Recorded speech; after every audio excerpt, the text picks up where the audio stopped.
দর্শক, ঈদ মোবারক। সবাইকে স্বাগত জানাচ্ছি ঈদ উপলক্ষে রেনেটা ডক্টরস ডায়েরি এই বিশেষ অনুষ্ঠানে powered by Renata cancer care. আপনাদের সঙ্গে রয়েছি আমি ডাক্তার অমিতা হাসান। এই ডক্টরস ডায়েরিতে আমাদের একজন ডাক্তারের বড় হয়ে ওঠা, তার সুন্দর মানুষের সাথে সম্পৃক্ত হওয়ার গল্প এবং একই সঙ্গে বিভিন্ন উৎসবে পার্বণে তাদের জীবনের যে ঘটনাগুলো রয়েছে, যে অপ্রকাশিত যে ঘটনাগুলো রয়েছে, সেগুলো নিয়ে আমরা কথা বলতে চাই। এবং আমাদের সেই আলোচনায় আজকে যুক্ত আছেন প্রফেসর অধ্যাপক ডাক্তার সারোয়ার আলম, যিনি এক্স চেয়ারম্যান ক্লিনিক্যাল অনকোলজি বিভাগ, বাংলাদেশ মেডিকেল বিশ্ববিদ্যালয়। আপনাকে স্বাগত অধ্যাপক। ধন্যবাদ আপনাকে এবং ধন্যবাদ আমাদের দর্শকদের। একই সঙ্গে আমাদের সাথে যুক্ত রয়েছেন ডাক্তার রোকাইয়া সুলতানা রুমা, সহযোগী অধ্যাপক ক্লিনিক্যাল অনকোলজি বিভাগ, বাংলাদেশ মেডিকেল বিশ্ববিদ্যালয়। আপনাকে স্বাগত ডাক্তার রোকাইয়া। ধন্যবাদ। ঈদ মোবারক। ঈদ মোবারক ডাক্তার অমিত, এবং আপনাকে অনেক অনেক ধন্যবাদ আজকে এত সুন্দর একটা প্রোগ্রাম ডক্টরস ডায়েরিতে আমাকে ডাকার জন্য। একেবারে ডক্টরস ডায়েরি কথা বললে আমি শুরুতেই অধ্যাপক সারোয়ার আলম আপনার কাছে আসতে চাই যে ডায়েরি বলতে আমাদের মনটা নস্টালজিক হয়ে যায়। মনে হয় ডায়েরির পাতা উল্টে উল্টে জীবনের অনেক ঘটনা এখন পেছনে চলে গেছে, অনেক সময় আমাদের মনের ভেতরে আবার পুনরায় জেগে ওঠে। একেবারে যেহেতু ঈদ উৎসব, ঈদের ঘটনা নিয়ে শুরু করতে চাই। ছোটবেলায় একেবারে ঈদের এই বিশেষ করে এই ঈদুল আজহা বা কুরবানির ঈদের কোনো স্মৃতি মনে পড়ে কিনা আপনার? ধন্যবাদ। যেহেতু ঈদের অনুষ্ঠান, এটা সর্বপ্রতি ঈদের যে স্মৃতিগুলো সেগুলোই মনে আসবে। তো আমার ছোটোবেলা কাটে একটা থানা সদরে। আচ্ছা। আমার বাবার চাকরির সুবাদে, সেটা হলো মেলান্দহ, এটা ময়মনসিং। তো ওখানে আমার 60 দশকের, এটা 60 দশকের। তো সেই সময় সেখানে যে ঈদের কথা আমার মনে পড়ে, যে যখন ঈদের কথা আমরা শুনতাম তার কয়েকদিন আগে থেকেই আমরা ভাই অনেকেই ছিলাম, তো স্বভাবতই আমাদের পিঠাপিঠি ভাই। তো আমাদের প্রস্তুতি শুরু হয়ে যেত আগে থেকে। বাবা মার কাছ থেকে শুনতাম যে ঈদ আসছে। প্রস্তুতির মধ্যে যেটা হতো সেটা হচ্ছিল যে কে কোন পোশাকটা পেতে পারি সেটা নিয়ে নিজেদের ভিতরে আলোচনা, কোন জুতাটা পেতে পারি, নাকি এবার পুরাতন জুতা দিয়ে আমাদের করতে হবে সেটা। আর পরবর্তীতে যেহেতু ঈদুল আজহা, তো ঈদুল আজহার কথা আমাদের মনে পড়ে। তো সেখানে একটা কোরবানির বিষয় আছে। তো সবসময় আমরা পারিবারিকভাবে গরু কোরবানিতেই আমাদের ঝোঁক বেশি।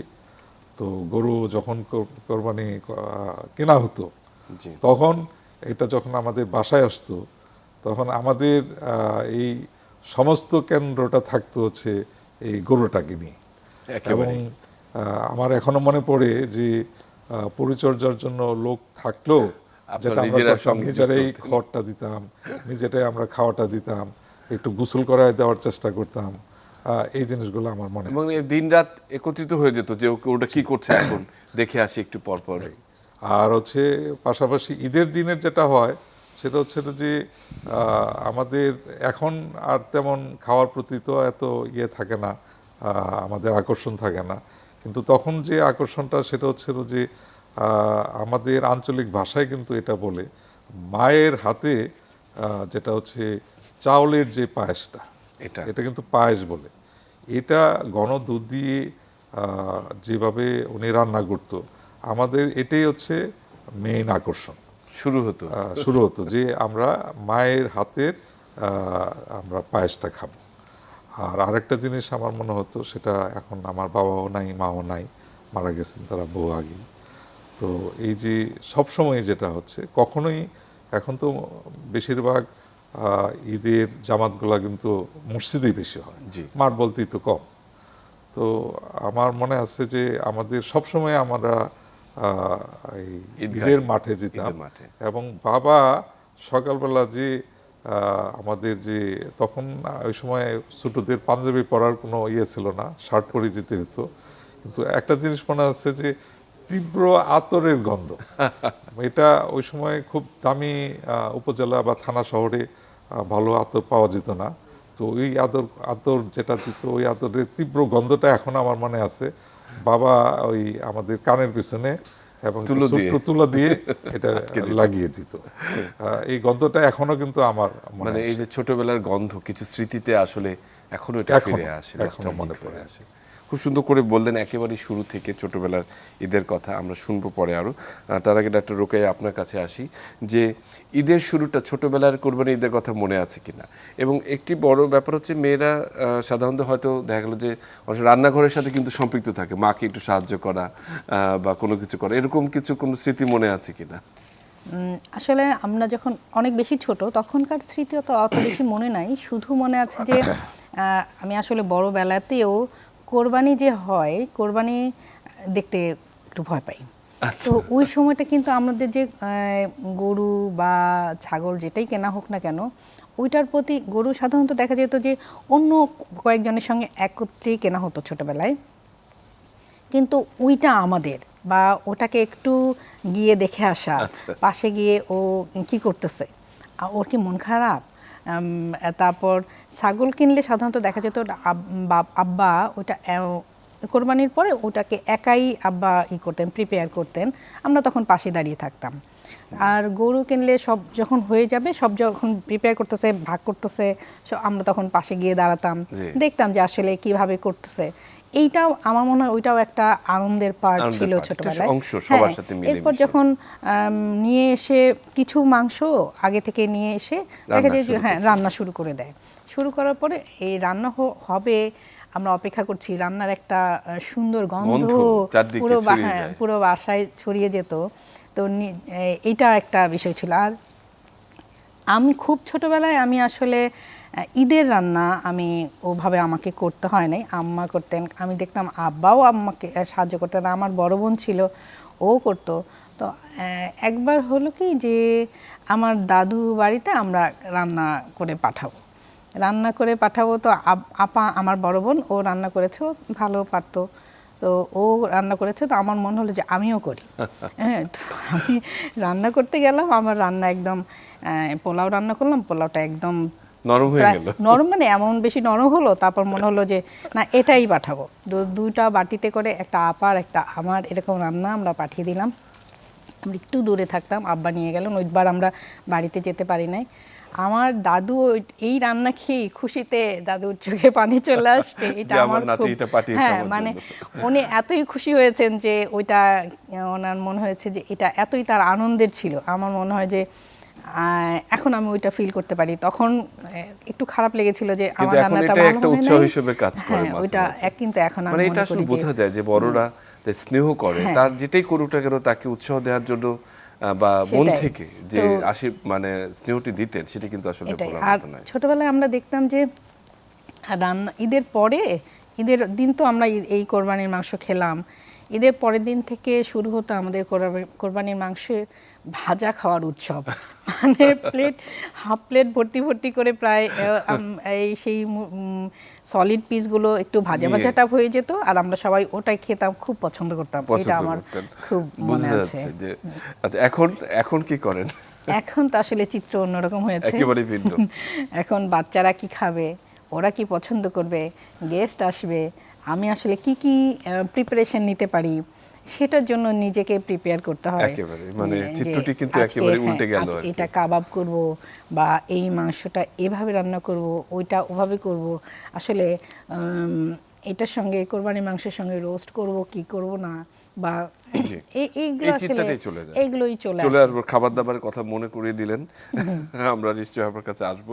তার আগে আমি অধ্যাপক সারওয়ার আলম স্যার আপনার কাছে একটু আসতে চাই যে ছোটবেলায় একেবারে শুরুর কথা বলেছেন, যে আপনি 60-এর দশকের কথা বলেছেন, তো এখন এই 2026 সালে এসে জীবনের অনেকখানি অংশ পার হয়ে এসেছেন, অনেক স্মৃতি, অনেক অভিজ্ঞতা জমা হয়েছে।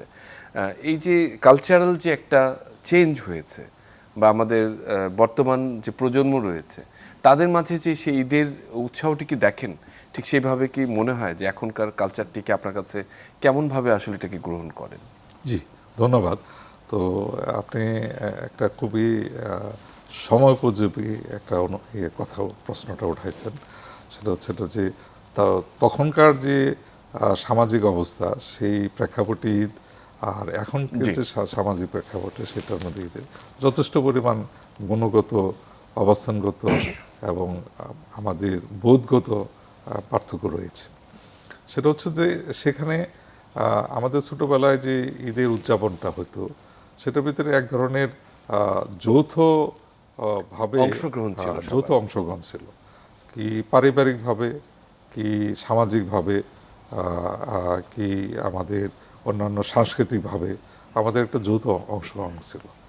সেই অবস্থাটা কিন্তু এখন দেখা যায় না। এখন যেটা হচ্ছে যে আমাদের ভিতরে এক ধরনের ব্যক্তি স্বাতন্ত্র্যবোধ বা ইন্ডিভিজুয়ালিটি বেশি ডেভেলপ করছে এবং পারিবারিকভাবে এবং সামাজিকভাবে আমরা আলাদা আলাদা হয়ে যাচ্ছি। এটার বহুবিধ কারণ আছে, তার মধ্যে একটা বড় কারণ হচ্ছে যে সামাজিক মাধ্যমগুলা এবং আমাদের বেড়ে ওঠার যে সামাজিক অবস্থা এবং অর্থনৈতিক এবং রাজনৈতিক অবস্থা সেটা এখানে কন্ট্রিবিউট করে। তো এখানে যেটা হয় সেটা হচ্ছিল যে এই যৌথবদ্ধ অবস্থা অথবা যৌথভাবে উদযাপনের বিষয়টা এখন আমি যেটা দেখি যে সেটা ধর্মীয়ভাবে যদি বলি যে বলা হয় যে কোরবানির পরে আমাদেরকে 3 ভাগের 1 ভাগ দিতে হবে গরিবদের, 3 ভাগের 1 ভাগ দিতে হবে হচ্ছে আত্মীয় স্বজনদের। তো ছোটবেলায় বাবাকে আমি দেখছি যে মাংসটা ঘরে আসার পরে, কোরবানির মাংস ঘরে আসার পরে প্রথম কাজটা হতো যে একটা ভাগ ভাগ করে অথবা পোটলা করে ব্যাগে করে সেগুলা দিত। এবং এটা আমাদের জন্য একটা আবার এক কথা বলতো একটা যন্ত্রণাদায়ক অবস্থা। বলতো যে তুই অথবা তুমি ওই বাড়িতে দিয়ে আসো, ওই ফ্যামিলিতে দিয়ে আসো। এটাকে মাথায় বাড়ি আর কি, যে আমার একটা আনন্দ, দৌড়াদৌড়ি, খেলাধুলা অথবা ঈদের যে ফুর্তিটা সেটা থেকে আমাকে এখন বহন করে মাংসগুলা বা ভাগগুলো আমাকে দিয়ে আসতে হচ্ছে। সেই জিনিসটা এখন আমরা যেটা করি সেটা হচ্ছে যে আমার যে ছেলে বা অন্যদের, যে আমার পরিবারের অন্যদের যারা দেখছি তাদের এগুলো ক্ষেত্রে প্রচণ্ড অনীহা থাকে। এই ভাগগুলা শেষ পর্যন্ত আমাকে গাড়ি করে ওখানে ওখানে দিয়ে আসতে হয়। আর প্রতিবেশীদের মধ্যে আমি দেখছি সেটা হচ্ছে যে আমি একটু নিজেই এই ব্যাপারে ব্যথা পাই, যে তখন আমরা দেখতাম যে মাস্ট যে আমার আশেপাশের যে ফ্যামিলিগুলো আছে, যেটা আমি আমার এই ছোটোবেলার পরে একটা স্কুল এবং কলেজ কাটছিল ময়মনসিংহ শহরে, তখন আশেপাশের যত ফ্যামিলিগুলো আছে প্রত্যেক ফ্যামিলি কিন্তু এই ভাগটা পেয়ে যেত। এবং যেটা হচ্ছে আমি আমার বাবাকে দেখতাম যে নামাজের পরে, বিশেষ করে ঈদ উল ফিতরের নামাজের পরে যে কাজটা করতেন, যে এবং আমার বড় ভাইদেরকেও আমি দেখছি সেটা হচ্ছিল যে প্রত্যেকটা মানে প্রতিবেশীর বাসায় গিয়ে দেখা করে আসতো এবং শুভেচ্ছা বিনিময় করে। এখন এটা আমি এটা আসলে মিস করি, ব্যথা পাই। জি, এটা আমরা আসলে সেটা খুবই আসলে আমরা পরিধানযোগ্য ডেফিনেটলি। ডক্টর রোকেয়া, আমি যদি আপনার কাছে একেবারে প্রফেশনাল বিষয়ে আসতে চাই, যে এই যে একজন অনকোলজিস্ট হলেন আপনি, ক্লিনিক্যাল অনকোলজিস্ট, অনেক ক্যান্সার পেশেন্টদের সাথে নিবিড়ভাবে যুক্ত, তাদের জীবনের সাথে, তাদের আবেগের সঙ্গে, তাদের দুঃখ কষ্টের সঙ্গে সম্পৃক্ত। এই বিষয়গুলো ছোটবেলা থেকে আসলে কি ভেবেছিলেন যে একজন কিভাবে মানুষের সেবা করবেন, এটি কি আপনার একটা চিন্তার মধ্যে ছিল নাকি ডাক্তার বাবা মার ইচ্ছা হয়েছেন? আসলে মানুষ যখন বড় হতে থাকে টিন এজ পিরিয়ডে অনেক মুড সুইং হতে থাকে মানুষের। আসলে একবার মনে হয় আমি এই দিকটা ভালো হবে, আমার জন্য ভালো হবে, আরেকবার মনে হয় আমার ওই দিকটা আমার জন্য ভালো হবে, এরকম। কিন্তু একটা বিষয় আমার মাথায় সবসময় ছিল, আমি শিক্ষক হব। আচ্ছা, এটা মাথায় ছিল? এরকম, হ্যাঁ, এরকম ছিল।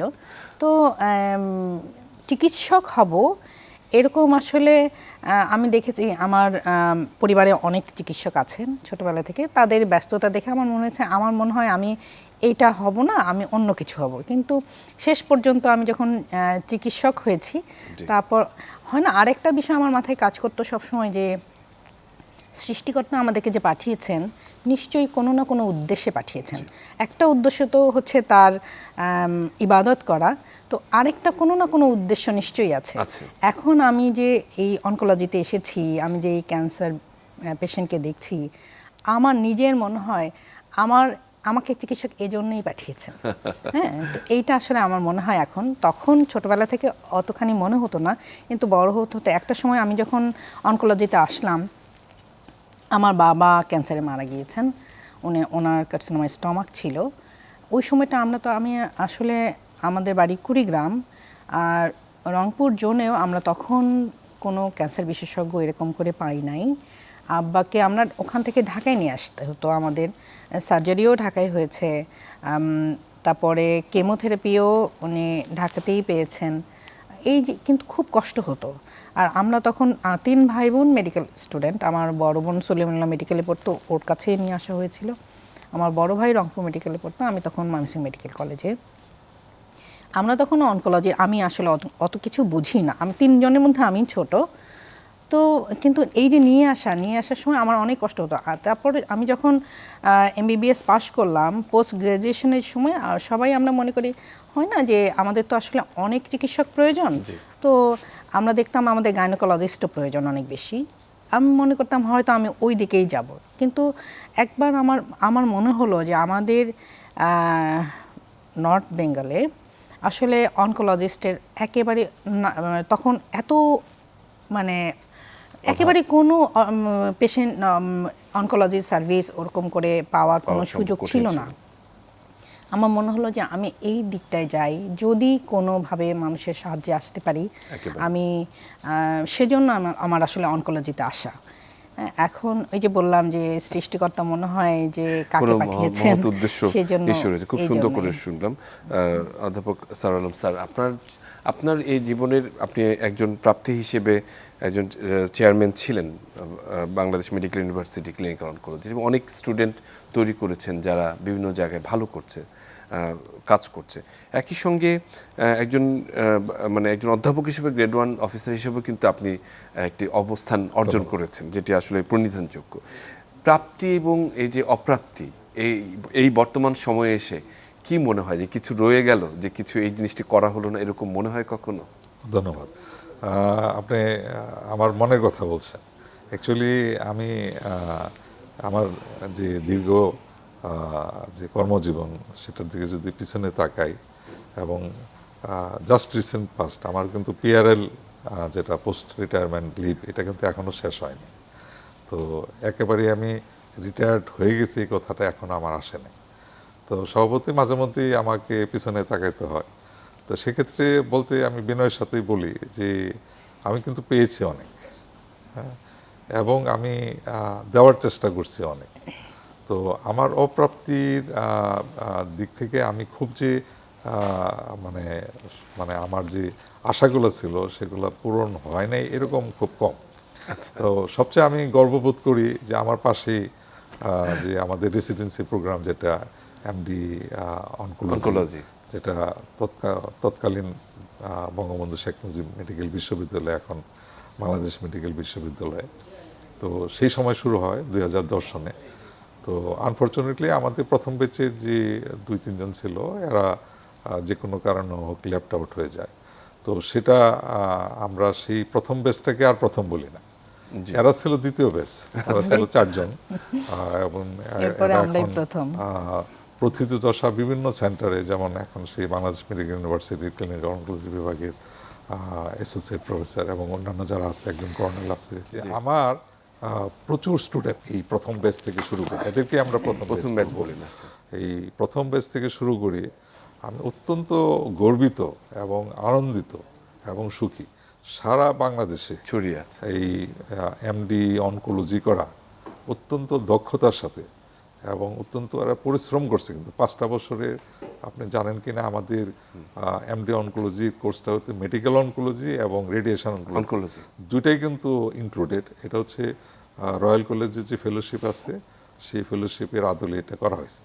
এরা কিন্তু অত্যন্ত পরিশ্রম করছে, কারণ শুধু মেডিকেল অনকোলজি বা শুধু রেডিয়েশন অনকোলজি হলে হয়তো ওই দুটা কোর্সও আছে, কিন্তু MD অনকোলজিটা দুইটা ইনক্লুডেড, যে জন্য ওদের পরিশ্রমটা ভয়াবহ।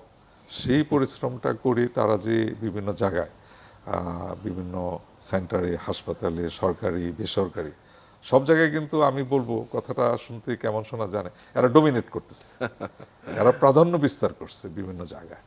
এবং যেসব ওইসব সমস্ত জায়গাগুলোতেই যে এরা অনকোলজিস্ট হিসেবে যে অবদানগুলো রাখতেছে, মানুষকে যে সার্ভিস দিতেছে, এটার জন্য আমি গর্ববোধ করি।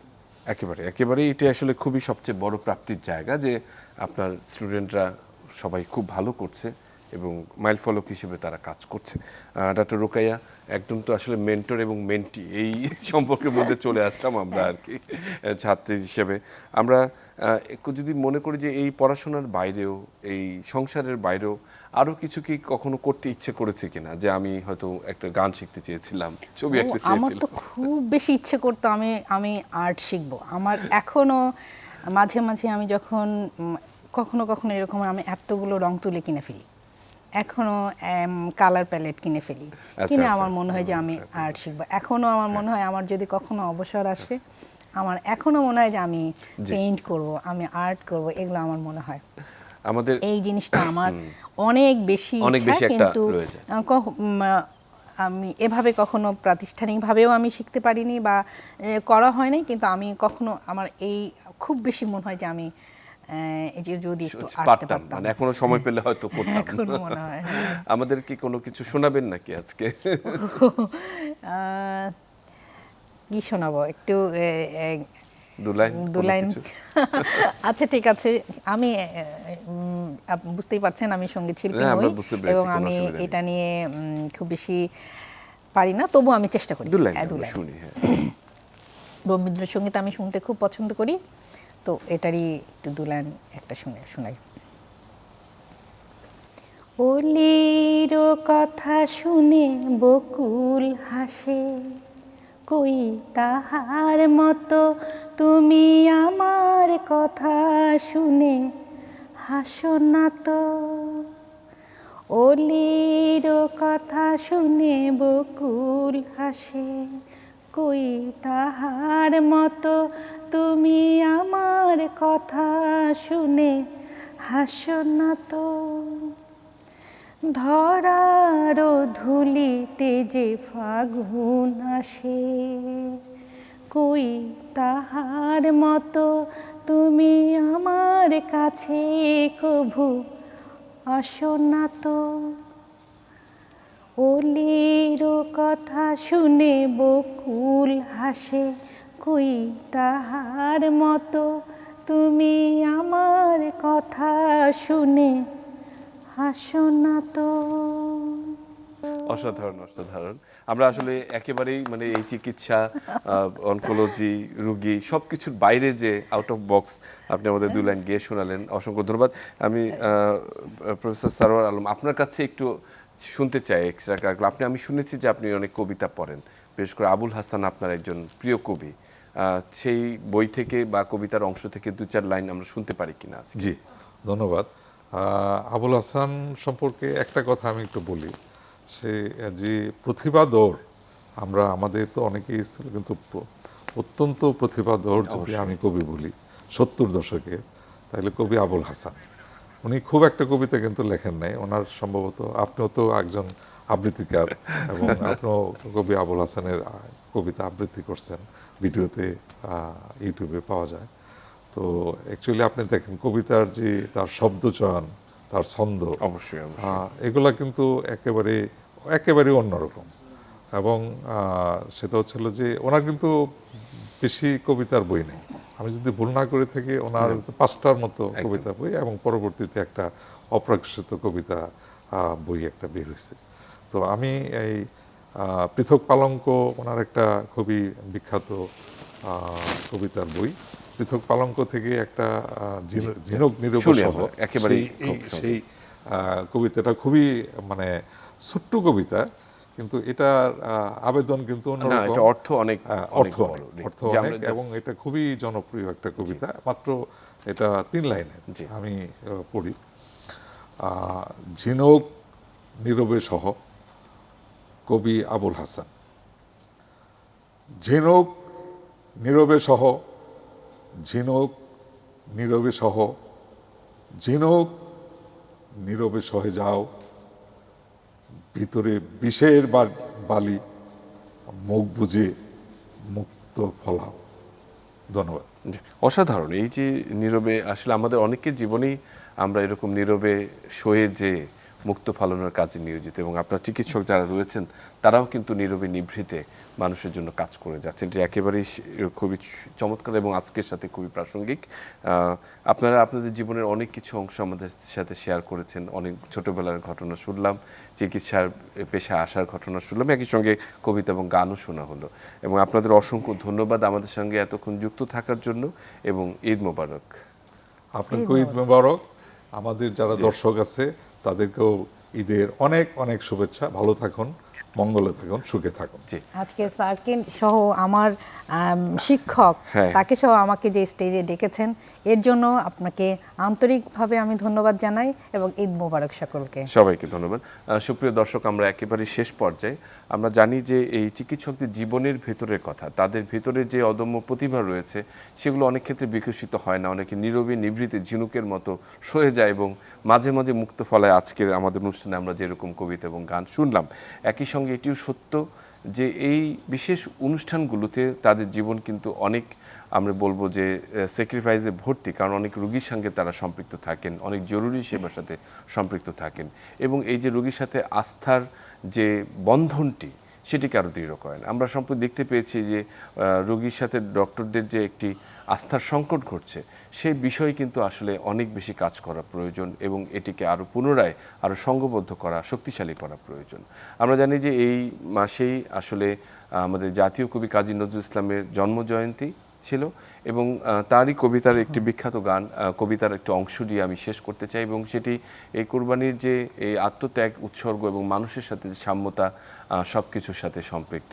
আমি 4টি লাইন দিয়ে শেষ করছি। সবাই ভালো থাকবেন, সুস্থ থাকবেন, ঈদ মোবারক। গাহি সাম্যের গান, মানুষের চেয়ে বড় কিছু নাই, নয় কিছু মহিয়ান। নাই দেশ কাল পাত্রের ভেদ, অভেদ ধর্ম জাতি। সব দেশে সব কালে, ঘরে ঘরে তিনি মানুষের জ্ঞাতি।